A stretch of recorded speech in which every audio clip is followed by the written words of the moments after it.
بسم اللہ الرحمن الرحیم ولا تقتلوا النفس التي حرم الله إلا بالحق من قتل مظلوما فقد جعلنا لوليه سلطانا ولا يسرف في القتل إنه كان منصورا صلوات.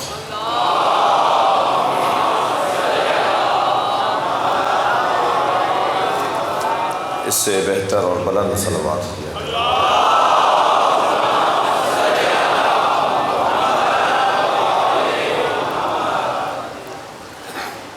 ایک مومن عزادار نے شریک مجلس نے خاص دعاؤں کے لیے کہا ہے. جناب محمد رضا نقوی صاحب کے خانوادے کے مرحومین کے نام میرے ہاتھ میں ہیں. آپ سب کے مرحومین رحم اللہ من قرأ الفاتحہ. بسم اللہ الرحمن الرحیم.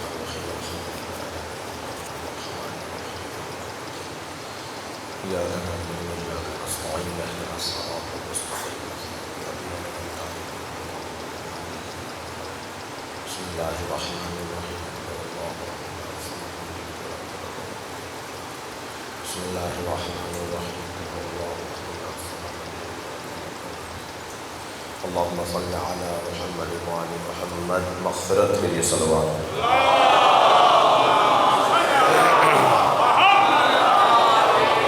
خاصی تعداد میں ہے، صلوات ذرا بلند.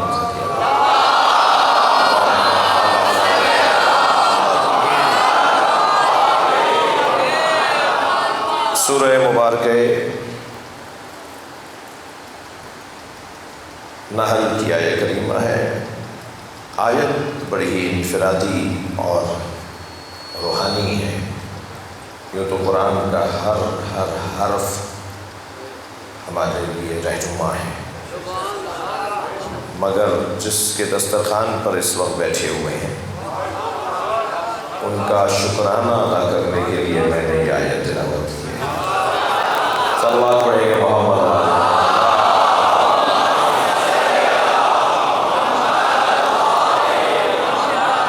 اللہ نے قرآن مجید میں عظمت امام حسین میں جو آیات نازل کی ہیں ان میں سے ایک آیت یہ ہے جو میں نے تلاوت کی ہے. ممکن ہے کہ کوئی قرآن نافہم یہ کہے کہ قرآن تو پہلے نازل ہوا ہے، امام حسین تو 102 ہجری میں دنیا میں آئے ہیں، 70% سے زیادہ قرآن نازل ہو چکا تھا، پھر آپ یہ کیا کہہ رہے ہیں کہ یہ امام حسین کی شان میں آیت نازل ہوئی ہے؟ تو اسے دو جواب دوں گا پہلے ہی، تاکہ وہ میرے ساتھ تو چلے. آگے کے بیان میں وہ میرے ساتھ تو رہے. تو پہلے ہی مرحلے میں اسے دو جواب دوں گا کہ ہم امام حسین علیہ السلام ائمہ اہل بیت، پنجتن ائمہ اہل بیت، اہل بیت کے بارے میں ان کی حقیقی حیات کے قائل ہیں جو سب کچھ بننے سے پہلے تھی. کچھ نہیں تھا، کچھ نہیں تھا. اللہ نے کچھ نہیں تھا اس وقت جن ہستیوں کو خلق کیا ان میں ایک نام نامی امام حسین کا ہے. ابھی کچھ نہیں تھا. بھائی یہ حدیث پوری سنایا کرو. کنت نبیا وآدم بین الماء والطین، یہ آدھی حدیث ہے. میں اس وقت بھی نبی تھا جب آدم آب و گل کی درمیانی کیفیت میں تھے. تھک تو نہیں رہے آپ؟ یہ آدھی حدیث ہے، پوری حدیث سنائے جائے. کنت نبیا وآدم بین الماء والطین، میں اس وقت بھی نبی تھا جب آدم آب و گل کی درمیانی کیفیت میں تھے. وکان علی ولیا وآدم بین الماء والطین، اور علی اس وقت بھی ولی تھا جب آدم کی خلقت نہیں تھی.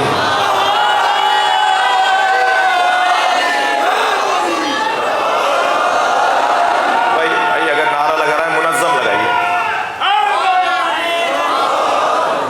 منظم ہو کر لگائیے گا. صلوات پڑھیں ذرا محمد والے.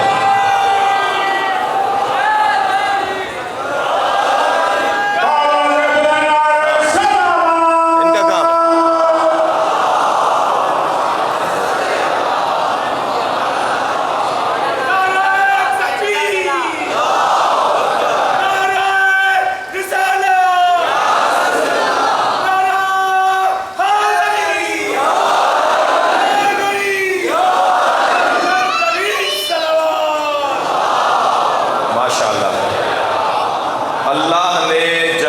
عرش کو سجایا. تو اللہ نے جس تحریر سے عرش کو سجایا ہے نا وہ یہ تحریر ہے، ان الحسین مصباح الہدی و سفینۃ النجات. حسین چراغ ہدایت ہے اور کشتی نجات ہے.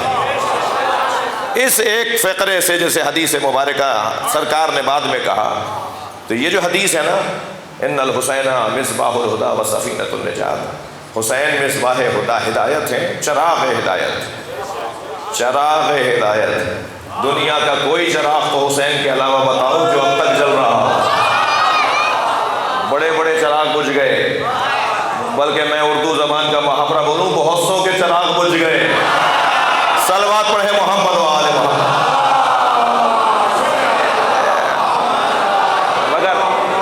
مگر جو چراغ روشن ہے وہ ہے جسے اللہ نے روشن کیا ہے. اور نجات کی کشتی ہیں. یہ سرکار کے زبان مبارک پر حدیث کے فقرات آئے، مگر اس حدیث کے مطابق کہ عرش کے یمین سیدھی طرف، علی یمین العرش، عرش کے سیدھی جانب پر جو تحریر لکھی ہوئی ہے وہ یہ تحریر لکھی ہے. تو یہ حدیث رسول بھی ہے اور حدیث قدسی بھی ہے. اللہ کہہ رہا ہے کہ حسین چراغ ہدایت ہے اور کشتی نجات ہے. حسین چراغ ہدایت ہے اور کشتی نجات ہے. یہ ذکر ہی ابھی اس وقت امام بارگاہ، یہ امام بارگاہ ہے یا حسینی کشتی ہے؟ بھائی آپ تصور تو کریں. کچھ دیر کے لیے جب ہم تصور کریں گے تو یہ امام بارگاہ حسینی کشتی ہے. جو بھی اس میں سوار ہو رہا ہے وہ اس یقین سے کہ نجات ملنی ہے. ذکر امام حسین نجات کا ذریعہ. تو پہلا جواب تو صحیح ہے کہ ان کی خلقت ہر خلقت سے پہلے کی ہے. حتیٰ زمین و زمان نہیں بنے تھے، اور سورج اور چاند نہیں بنے تھے، اور چاند اور سورج کی خلقت کے بعد زمانہ شروع ہوا ہے. یہ سورج کی گردش ہے جو وقت بناتی ہے، لمحات بناتی ہے، آنات بناتی ہے، دقائق بناتی ہے، ساعات بناتی ہے، ایام بناتی ہے، اسبوع بناتی ہے، سنہ بناتی ہے. پھر جا کے زمانے کا عنوان بنتا ہے. جی یہ زمانہ جب بنے گا کہ جب سورج گردش کرے گا، اور سورج تو تھا ہی نہیں اور حسین تھے. لہذا ان کے بارے میں اہل بیت کے چاہنے والوں کا روشن عقیدہ ہے. اور الحمدللہ اس مجلس میں ایک تعداد، مجھے ابھی آتے میں بھی 2-3 نے میرے کان میں پھونکا کہ ہم سنی ہیں. تو یہ تو طے ہے کہ در حسین پہ ملتے ہیں ہر مزاج کے لوگ. یہ تو حسن ہے نا ان مجلسوں کا. دروازے پر جناب محمد رضا صاحب نے کسی بندے کو تو کھڑا نہیں کیا جو شناختی کارڈ چیک کرے کہ آنے والا کون ہے، کس مسلک کے سے ہے. اور ویسے بھی مسلکوں کے نام تبدیل ہونے جا رہے ہیں. بھائی تھوڑا توجہ بڑھائیے گا اگر بات جا رہی ہے. یہ جو مسلکوں کے نام ہے نا، یہ ہمارے ہی جیسے لوگوں کے بنائے ہوئے ہیں. تو جب ان کی رائے بدلے گی تو نام بھی بدل جائیں گے. جی جو رائے بدلنے والی نہیں ہے، جو رائے ثابت رہنے والی ہے، مسلک 2 ہی رہیں گے، یا حسینیت یا یزیدیت. 2 روشن.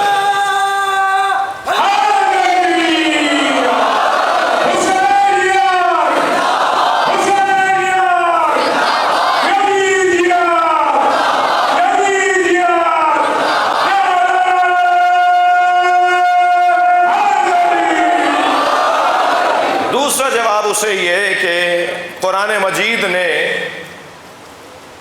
سورہ مبارکہ ایک صلوات اور ہدیہ کرے نبی کی ذات.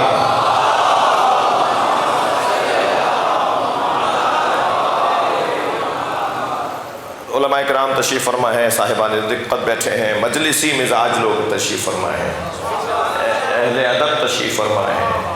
میرے بھائی جناب علی اکبر صاحب، جناب ابرار صاحب، ہمارے نازش بھائی، ان کی پوری ٹیم، شخصیات کو میں دیکھ رہا ہوں. آپ سب کی سلامتی کے لیے اللہ کی بارگاہ میں حسین کے تصدق سے دعا کرتا ہوں، اور اس دعا کی قبولیت کی ضمانت صلوات کو قرار دیتا ہوں.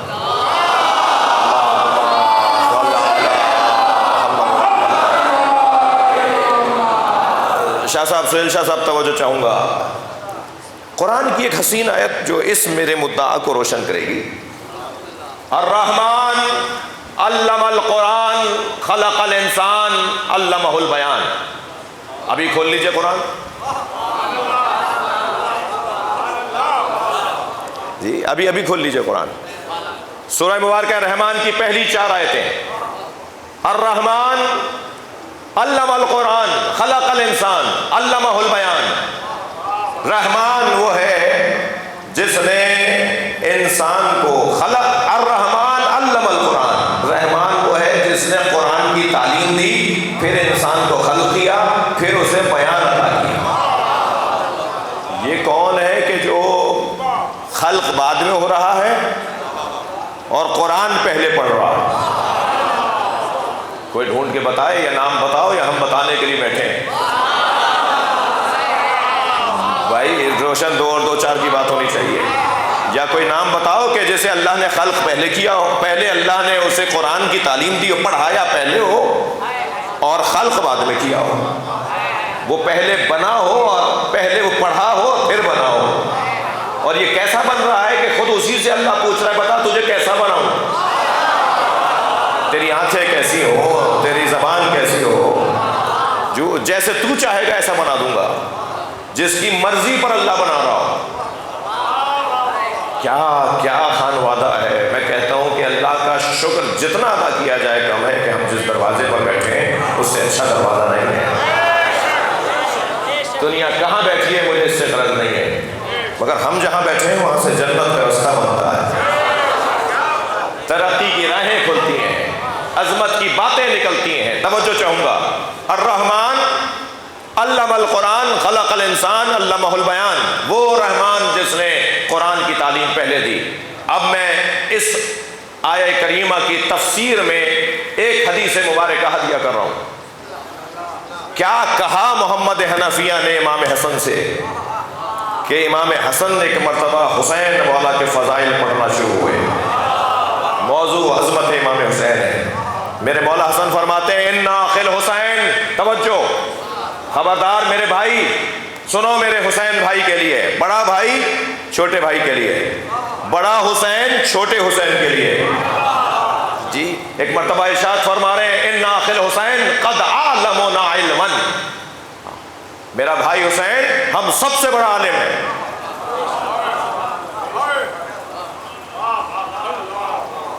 بھائی اگر اسی مرحلے پہ کوئی تھوڑی سی بھی کوئی اٹکن ہے تو میں یہیں دور کروں.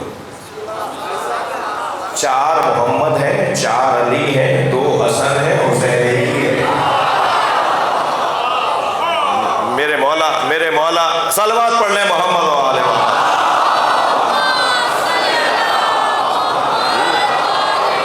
میرے مولا صادق حدود کربلا سے گھوڑے سے اترے اور ہمیشہ کا یہ عمل تھا حضرت کا.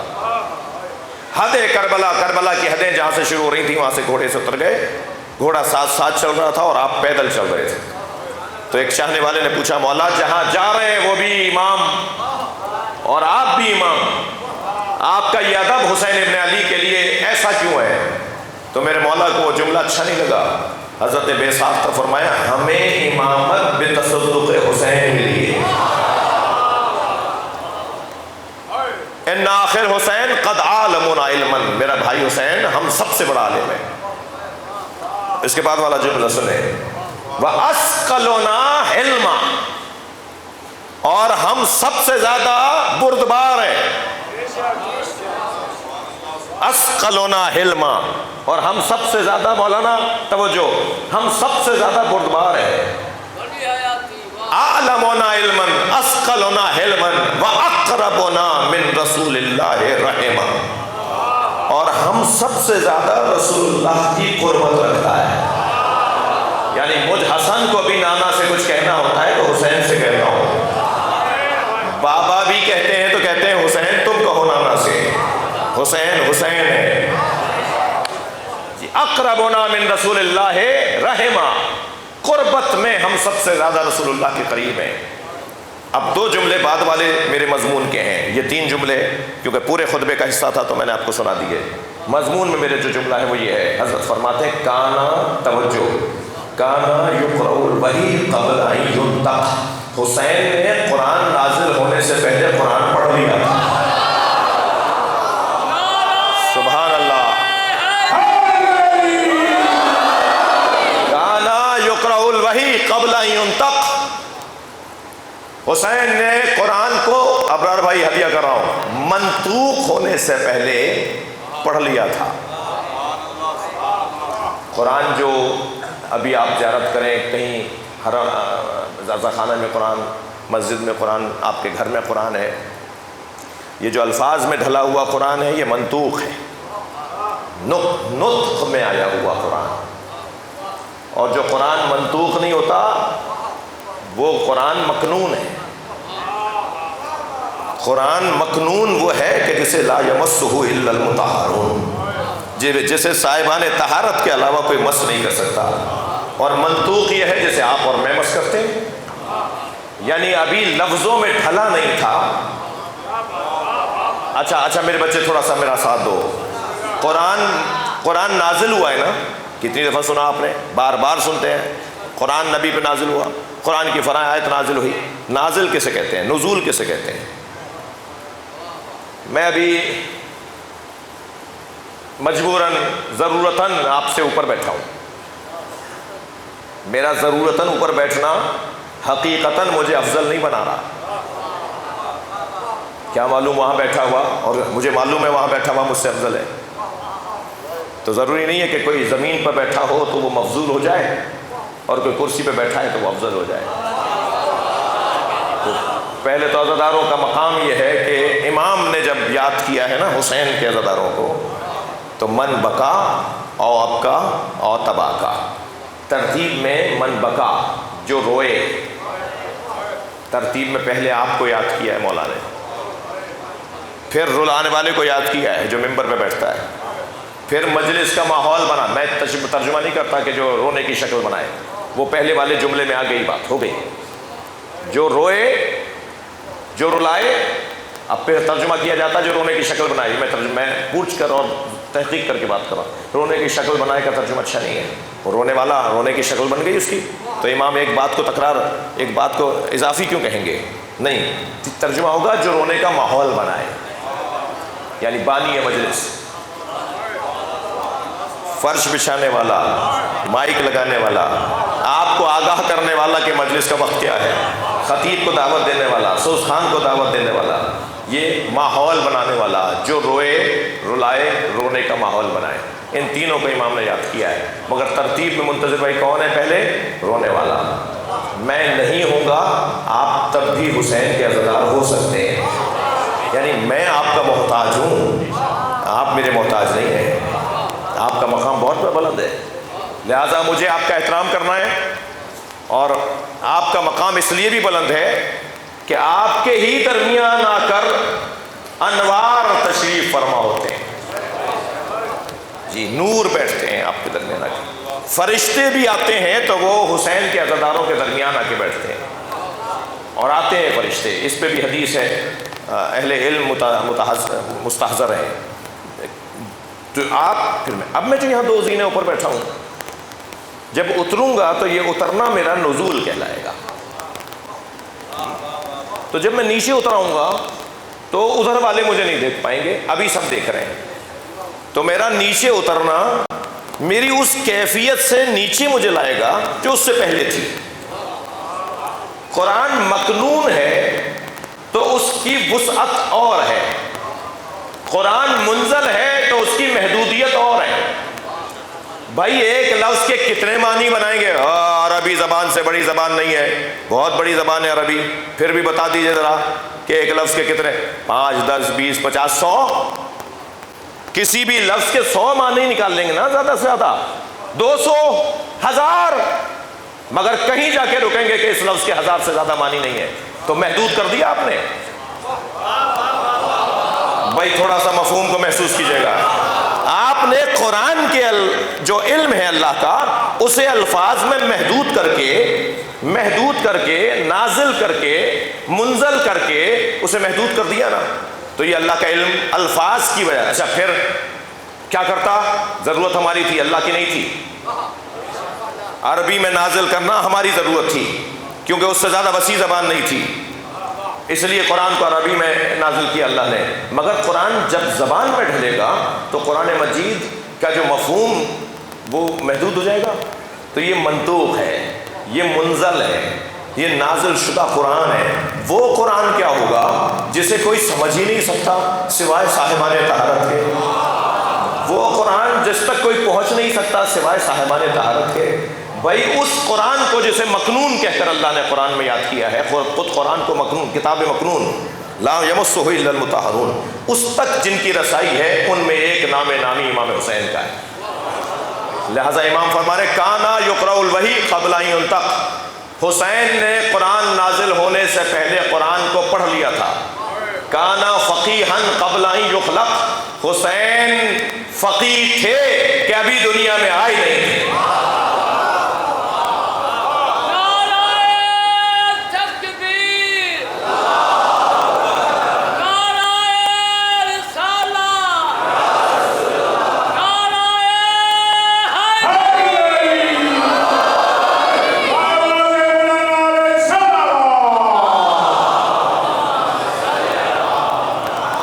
کیا کروں کہ میری تمہید میں ہی میرا جو وقت ہے وہ آدھا گزر گیا، کہ یہ جس ہستی کے لیے ہم کہہ رہے ہیں کہ قرآن کی آیت ان کی شان میں ہے، ان کا وجود قرآن نازل ہونے سے پہلے کا ہے۔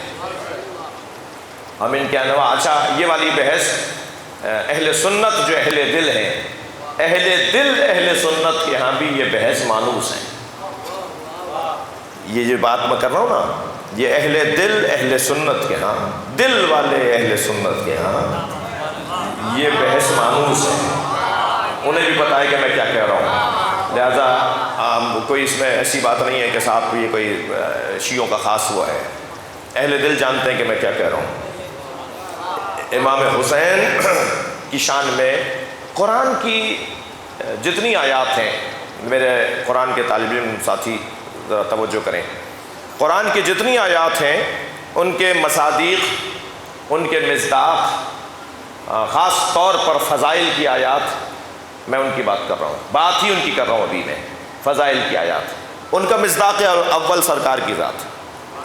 اور پھر جیسے جیسے زمانہ بڑھتا چلا گیا، قرآن کی آیات نے جلوے اور ظہور کیا ہے، تجلی کی ہے اس مفہوم کی، اور وہ جو تجلی اس آیت نے کی ہے، کبھی امام حسن کی صورت میں، کبھی امام صادق کی صورت میں، یعنی ممکن نہیں، یقیناً قرآن میں 15 آیتیں تو وہ ہیں کہ جب ظہور ہی جب کریں گی جب امام کا ظہور ہوگا۔ صلوات پڑھیں محمد و آل محمد۔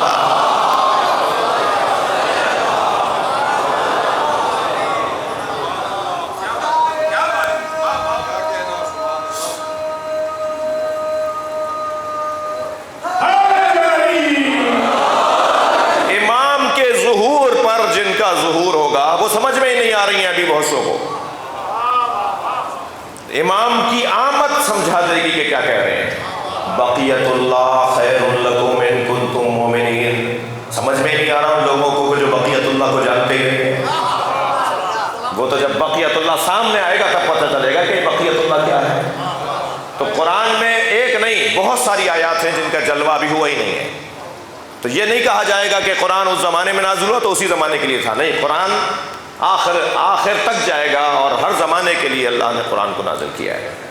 اب یہ آیت جسے میں نے آپ کے سامنے تلاوت کیا، میں بہت زیادہ آپ کا وقت نہیں لوں گا، جتنا میں نے سوچا تھا اسی کے اندر رہوں گا۔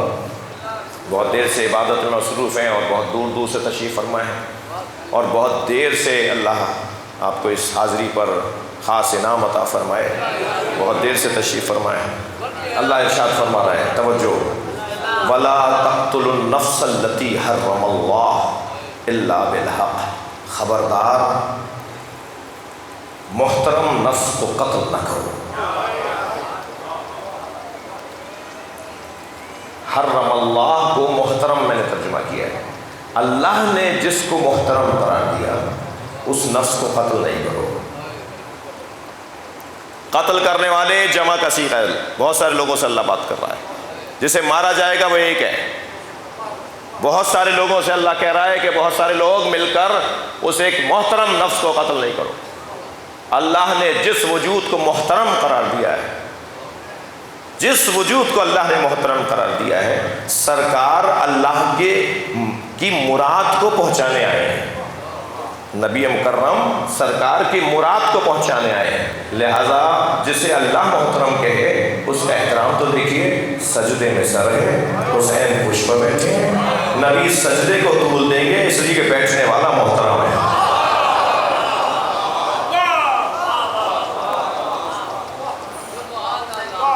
توجہ، یہ جو سرکار کے پشت مبارک پر، نبی مکرم کے پشت مبارک پر امام حسین تشریف فرما ہے، یہ وہی حسین ہے نا جن کے لیے بھی میں نے کہا کہ خلق ہونے سے پہلے قرآن پڑھ لیا. یہ وہی امام حسین ہے نا جن کا نام عرش الہی پر لکھا ہوا ہے، جنہیں اللہ نے عرش کے اوپر یہ کہہ کر ان کا نام لکھا ہے کہ حسین چراغ ہدایت ہے اور کشتی نجات ہے. تو یہ سوچ کر سوچئے گا کہ بچہ نہیں بیٹھا. صلوات پڑھنے ذرا محمد و آل محمد. بھائی بہت بڑی تعداد بیٹھی ہے، مجھے محسوس نہیں ہو رہا. ایک صلوات پڑھنے ذرا محمد و آل محمد. ماشاءاللہ.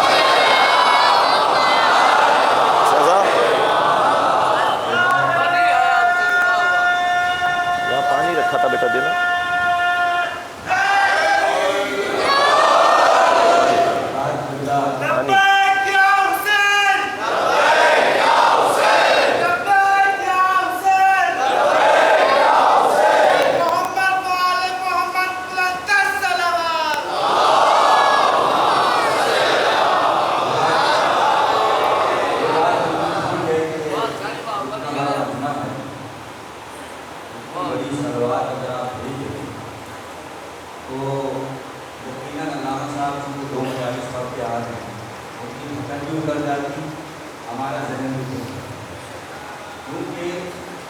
درود محمد و آل محمد ذہن کے بندریچوں کو اور دلوں کو کشادہ کرنے کے لیے. جتنی بلند صلوات ہوگی اتنا دل کشادہ ہوگا، اتنا ذہن کھلے گا اور زبان کی گرہ بھی کھل جائے گی. ایک ایسا درود بھیج دیں کہ قبلہ کی ٹھکر اتر جائے.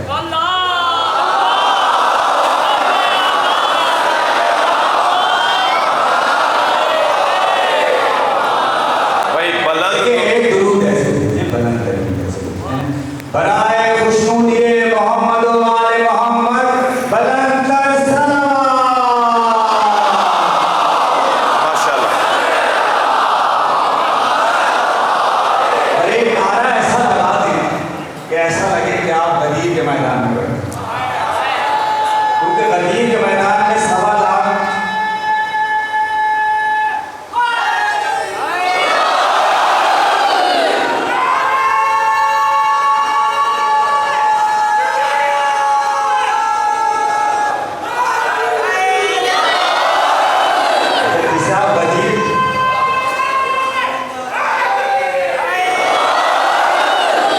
غدیر کا نعرہ سمجھ رہے ہیں، بڑے میدان کا بھی نعرہ نہیں. غدیر کا نعرہ 1.25 لاکھ صحابی تھے اور ایک نعرہ بلند ہوا تھا. اور یہ نعرہ اس لیے لگا دینا چاہیے کہ اگر ارد گرد کہیں شم یزید اور ان کے ابا کی گھٹی گڑی ہو تو وہ اکھڑ کے باہر آ جائے. ٹھیک ہے، نام تو لے نہیں سکتے، تو ایک نعرہ تو ہو جانا چاہیے. اور ہو جائے آپ لگا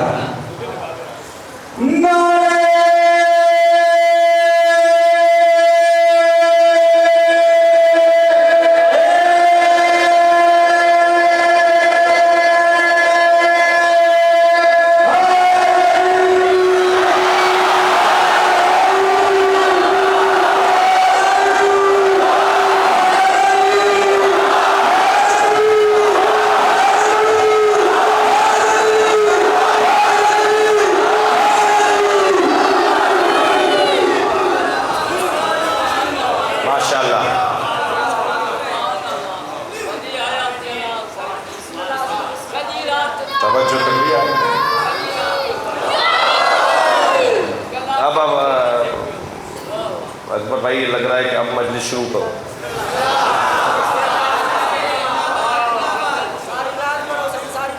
اللہ نے جسے محترم قرار دیا اس کے لیے بال برابر بھی یہ نہ سوچنا کہ وہ بچے تھے. نہیں ابھی بھی آپ کچھ خفا سے بیٹھے ہیں.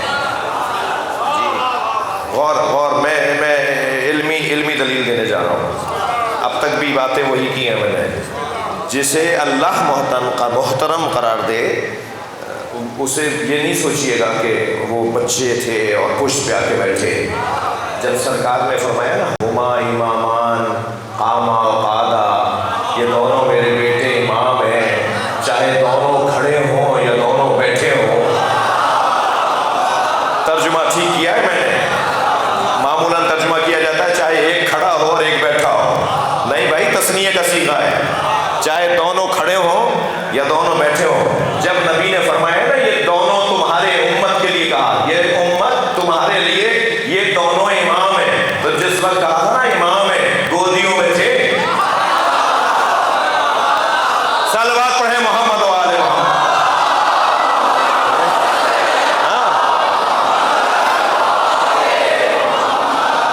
خبردار، میرے مولا حسین جب پشت نبی پر تشریف فرمائے تو اس تصور سے نکل کر سوچئے گا کہ حسین بچپنے میں بیٹھے ہیں. وہ بہت سطحی سوچ رکھتے ہیں جو بچپن دیکھ رہے ہوتے ہیں. وہ بہت چھوٹی سوچ رکھتے ہیں جو کہتے ہیں بچہ بیٹھا تھا.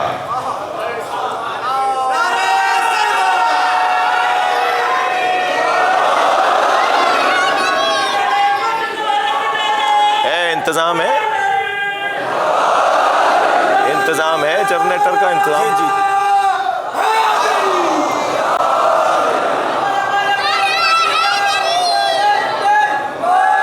انتظام ہے.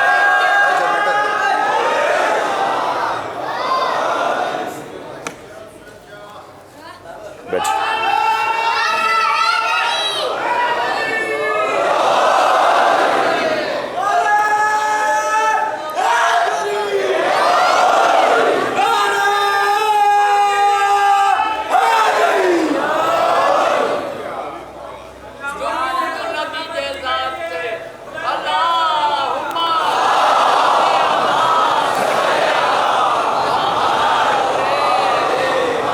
بھائی اس سے بلند صلوات ہوتی ہے کرنا.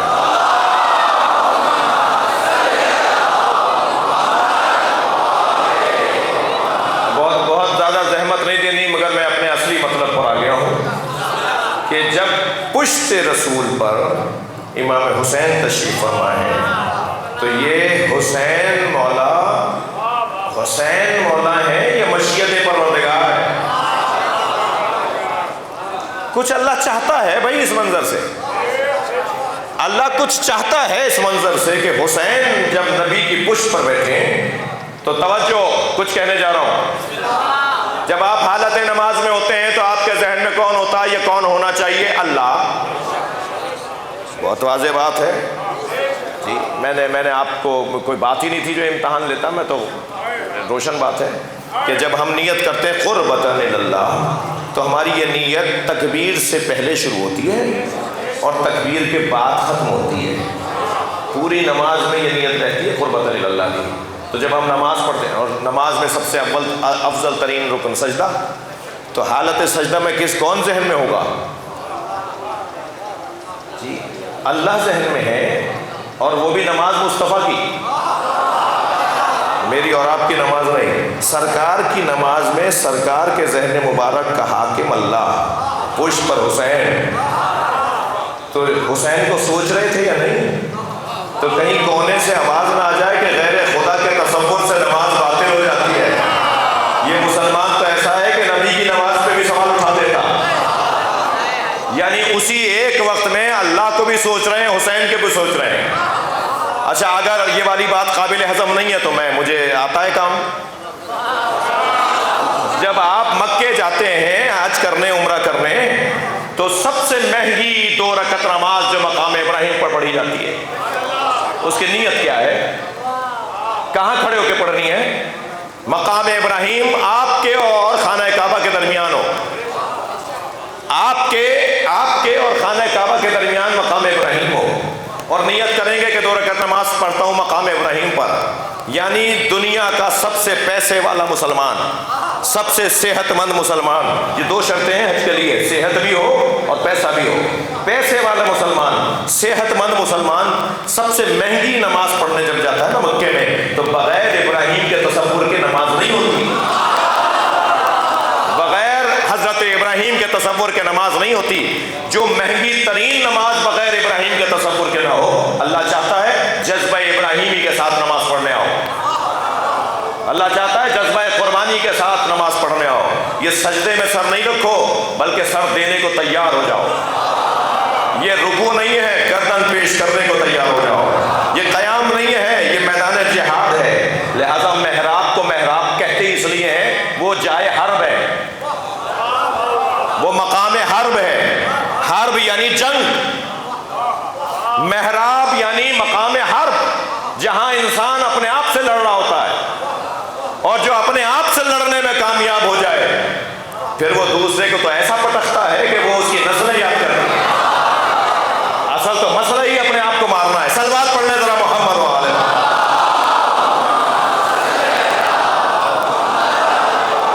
بڑی عنایت، میں جلدی جلدی گزر رہا ہوں، ایک نتیجے ایک منزل پر آپ کو لے جانا چاہ رہا ہوں، اور شاید وہ منزل میری تقریر کا حاصل عنوان ہو۔ نبی مکرم حالت سجدہ میں ہے اور پشت پر امام حسین ہے، تو اللہ کی یاد کے ساتھ حسین کی یاد ہے یا نہیں؟ تو یہ کیا کوئی کونے سے آواز نہ آ جائے کہ مولانا مشرکانہ گفتگو کر رہے تھے؟ میں مشرکانہ گفتگو نہیں کر رہا، عین موحدانہ گفتگو ہے، خاص موحدانہ گفتگو ہے۔ اللہ وہ نماز چاہتا ہے جو جذبہ حسینی کے ساتھ ہو، اللہ وہ نماز چاہتا ہے جس میں حسین کا تصور ہو۔ اگر میں اور آپ اس تصور کو محفوظ رکھنے کا کوئی کام کر سکتے ہیں تو کیا کرتے ہیں؟ ہم سجدگاہ رکھتے ہیں۔ یہ خاک پر سجدہ تو سب کو کرنا ہے، یہ کربلا کی خاک پر کیوں ہے؟ ادھر نبی حالت سجدہ میں حسین کو یاد کر رہے ہیں، ادھر ہم سجدگاہ رکھ کر اللہ سے کہتے ہیں یا اللہ سجدہ تیرا ہے مگر جذبہ حسینی کے ساتھ۔ بہت دیر لگا دی میں نے ایک جملہ کہنے کے لیے۔ سرکار نے فرمایا صلو کما رأیتمونی اصلی، نماز پڑھو جیسے مجھے پڑھتے ہوئے دیکھ رہے ہو۔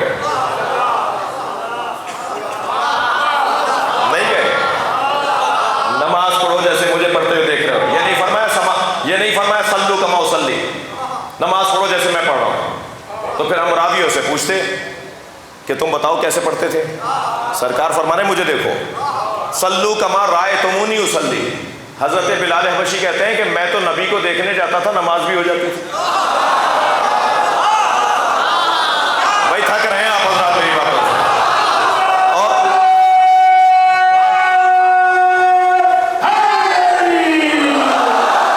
اور شاعر کیا خوب کہتا ہے، دو مصروں میں ابرار بھائی ہدیہ کر رہا ہوں، ادائے شاعر دو مصرے، ادائے دید، بھائی دیکھنے سے اندازہ ہو جاتا ہے کہ دیکھنے والے کی سوچ کیا ہے۔ ہاں آنکھیں بتا دیتی ہیں کہ من میں کیا گزر رہا ہے۔ یہ جو دیکھنے کا انداز ہے نا، اس سے پتہ چل جاتا ہے یہ متکبر ہے، یہ خود پسند ہے، یہ مغرور ہے، یہ عاجز ہے، یہ فقیر منش ہے، فقر منش ہے، یہ جو ہے وہ عاجزی رکھتا ہے، یہ محبت میں دیکھ رہا ہے یا ٹو لگانے آیا ہے، سب پتہ چل جاتا ہے آنکھوں سے۔ یہ جو ادائے دید ہے نا، ادائے دید دیکھنے کا انداز، اسے شاعر کہتا ہے کہ ادائے دید سراپا نیاز تھی میری۔ بھائی تھکیں گے نہیں میری دوسرے مصرے پہ توجہ۔ ادائے دید سراپا نیاز تھی میری، کسی کو دیکھتے رہنا نماز تھی میری۔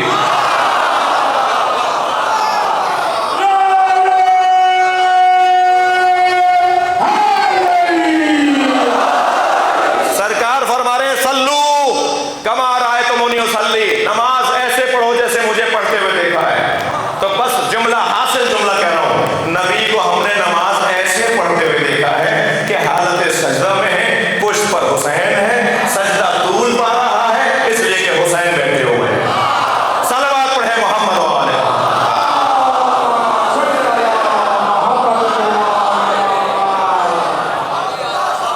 احترام امام حسین۔ ولا تقتلوا النفس التي حرم اللہ الا بالحق، اس نفس کو قتل نہیں کرو جسے اللہ نے محترم بنایا ہے۔ اور ایک سے نہیں کہا، جمع سے کہا ہے۔ تم سب جمع ہو گئے ہو، 30,000 لوگ آئے، کم سے کم مسلم تعداد 30,000 کی۔ کسے مارنے آئے؟ ایک کو مارنے کے لیے ہزاروں کا لشکر۔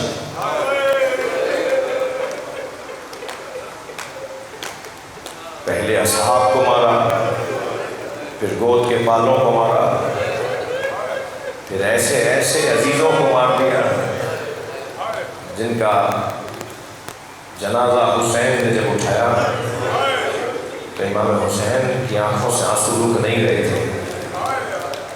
سخت منظر تھا جب علی اکبر علیہ السلام اجرکم اللہ اجرکم اللہ آوازوں کو آزاد کریں گے، جو رونے آئے ہیں اللہ آپ کو اجر و ثواب عطا فرمائے۔ جب حضرت علی اکبر کا لاشا اٹھایا تو بوڑھے باپ نے جوان کی میت اٹھائی، کئی مرتبہ زمین پہ رکھا، پھر اٹھایا، برابر سے بہن زینب کے سلام کی آواز آئی، مڑ کر دیکھا جناب زینب کھڑی تھی، فرمایا بھائی یہ لاشا زینب اٹھائیں گی۔ واحد لاشا ہے جو جناب زینب نے بھائی کے ساتھ اٹھایا اور لے کر چلے امام حسین مقتل کی طرف، مقتل سے گنج شہیدہ کی طرف۔ یہ ایک لاشا، اور ایک لاشا تو چھوٹا بہت تھا مگر رونے والوں حسین سے اٹھتا نہیں تھا۔ کبھی آگے جاتے تھے انا للہ، کبھی الٹے پیر واپس آتے تھے، رضن بغزائه وتسلیما لامره۔ پھر کربلا کا میدان ہے اور زہرا کا لال تنہا ہے، زہرا کا لال تنہا ہے، ہزاروں کا لشکر مارنا چاہتا ہے۔ حسین بہت دیر تنہا مقابلہ کرتے رہے۔ کبھی کبھی تو یہ منظر بھی بنا کہ جب امام حسین نے اپنے بابا کے جوہر شجاعت دکھائے تو یاد آتا تھا کہ اب کوئی ہوتا جو کہتا آفرین، تو خیال آیا کہ کوئی ہوتا تو کہتا مرحبا۔ تو خود کو حسین نے گھوڑے کی پشت پہ بلند کیا اور نہر کی طرف رخ کر کے کہا عباس اپنے اکیلے مولا کی جنگ دیکھو، اجرکم اللہ۔ کبھی گنج شہیدہ کی طرف رخ کر کے کہا میرے شہسوارو، اے میرے پیارو، دیکھو تمہارا اکیلا مولا کیسا لڑ رہا ہے۔ پھر خود ہی فرمایا تمہارے تو سروں کو تنوں سے علیحدہ کر دیا، تم میرے اس جہاد کو کیسے دیکھو گے، کیسے بولو گے؟ یہ کہہ کر امام پھر گھوڑے پر بیٹھے اور حضرت نے تنہا مقابلہ کیا۔ ایک یزیدی لشکر کا سپاہی کہتا ہے کہ میں نے دیکھا کہ حسین کی تلوار بہت سے لوگوں کی گردن تک آ کر ہٹ جاتی تھی اور حسین اسے جانے دیتے تھے۔ تو کہتا ہے جب میں نے اتفاق نہیں ہو رہا تھا، جب مجھ پر یہ روشن ہو گیا کہ یہ اتفاق نہیں ہے، حسین قصداً کچھ لوگوں کو 4 میں 1 کو، 10 میں 1 کو، 25 کے بعد 1 کو ایسے جانے دیتے ہیں حسین۔ تو کہتا ہے کہ میں اپنا گھوڑا اس طرف لے آیا جہاں سے حسین آ رہے تھے، تو سامنے آ کر میں نے آواز دے کر کہا حسین میں دیکھ رہا ہوں کہ لوگوں کو آپ چھوڑ دیتے ہیں، آپ لوگوں کے سر سے گردن سے تلوار ہٹا لیتے ہیں، آپ ایسا کیوں کر رہے ہیں؟ تو وہیں سے حسین نے بے ساختہ جواب دیا اس کی نسل میں مومن آنے والا ہے۔ اللہ ایک کرامت حسین، اجرکم اللہ اجرکم اللہ، آپ کی آوازیں بنا رہے ہیں۔ اور پھر میدان کربلا ہے اور زہرا کا لال گھوڑے پہ ڈگمگا رہا ہے۔ ایسا وقت بھی آئے گا میرے ماں باپ، میرے اجداد، میری نسلیں قربان امام حسین کی جوتیوں پر۔ ہماری حیثیت کیا ہے؟ ہم ہیں کون؟ ابھی پچھلے دنوں پنجاب میں ایک شہر میں مجمع بہت زیادہ تھا، مجلسوں کی جو کیفیت ہوتی ہے، محبت کرنے والے ملنا چاہ رہے تھے، غیر ارادی طور پر ایک چاہنے والے کا دھکا مجھے لگا، میرے سر سے امامہ گر گیا، تو ایک صاحب نے اٹھا کے دیا اور معافی مانگنے لگے۔ وہ مجھے امامہ اٹھا کے دے رہے تھے اور مجھ سے معافی مانگ رہے تھے۔ اور میری آنکھوں میں آنسو آ رہے تھے. ہماری نسلیں قربان امام حسین کی ڈیوٹی کا پر. ہم کی حیثیت کیا ہے؟ حسین کا امامہ اتار کے لے گئے, امام کے نالے نے اتار کے لے گئے, اور اس بے حرمتی کو جناب زینب نے بہت یاد کیا. اس بے حرمتی کو جناب زینب نے بہت یاد کیا. رو رو کے کہا مصلوب علامہ متورنا, نانا یہ آپ کا حسین, اس کے سر سے امامہ اتار کے لے گئے, اس کی ابا اتار کر لے گئے. اجرکم اللہ. کیسے دیکھا جناب زینب نے اپنے بھائی کا یہ لاشا, اور سلام اس جوان بیٹے پر ہو. بھائی میں نے بہت دیر فضائل پڑھ رہے ہیں, مجھے مسائل پڑھنے دیں, مجھے مجبور نہ کریں کہ میں مختصر کر دوں. یہ سوئم کی مجلس ہے. آج امام حسین کا سوئم ہے. آج صحرا کے لال میں جنازہ اٹھا ہے. ہم تو عاشور کے بعد سو گئے تھے نا, ہم تھکے ہوئے تھے اس لیے سو گئے تھے. زینب نہیں سوئی,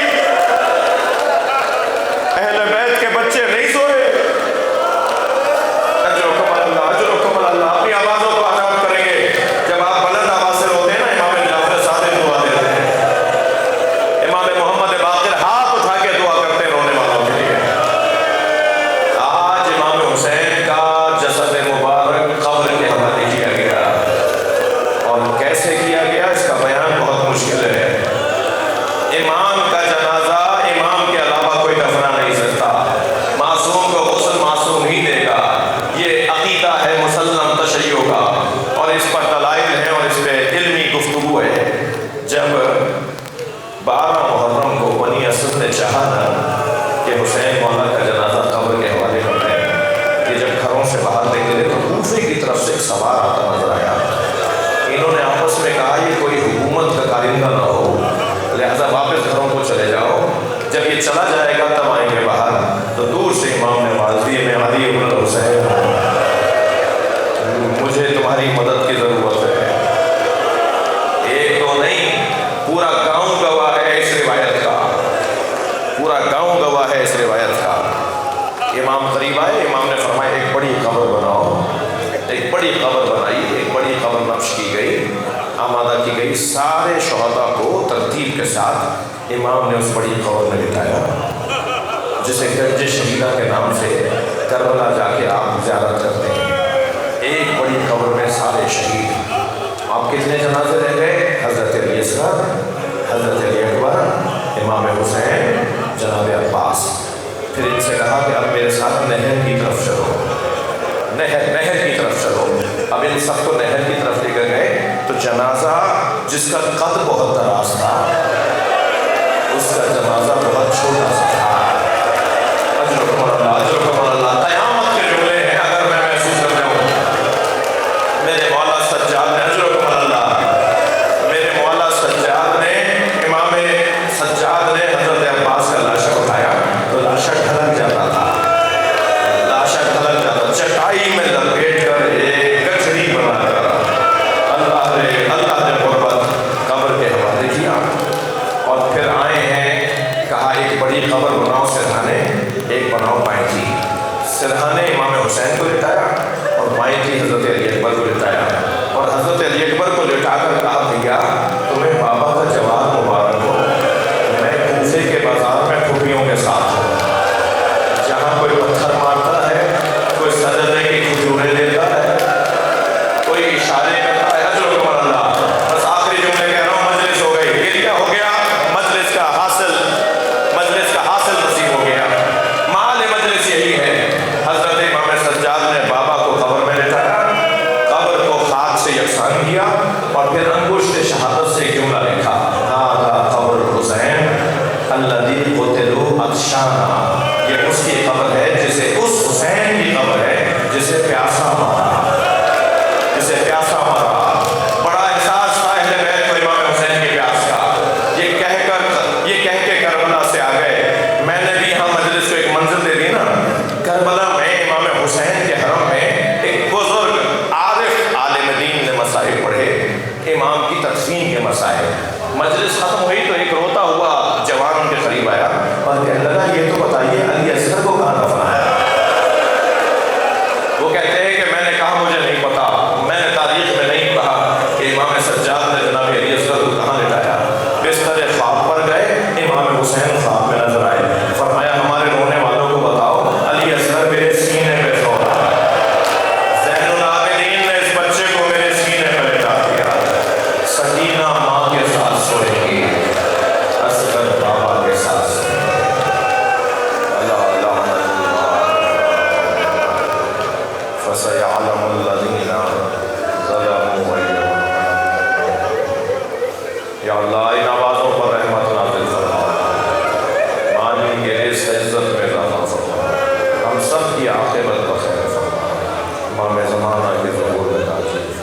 حسین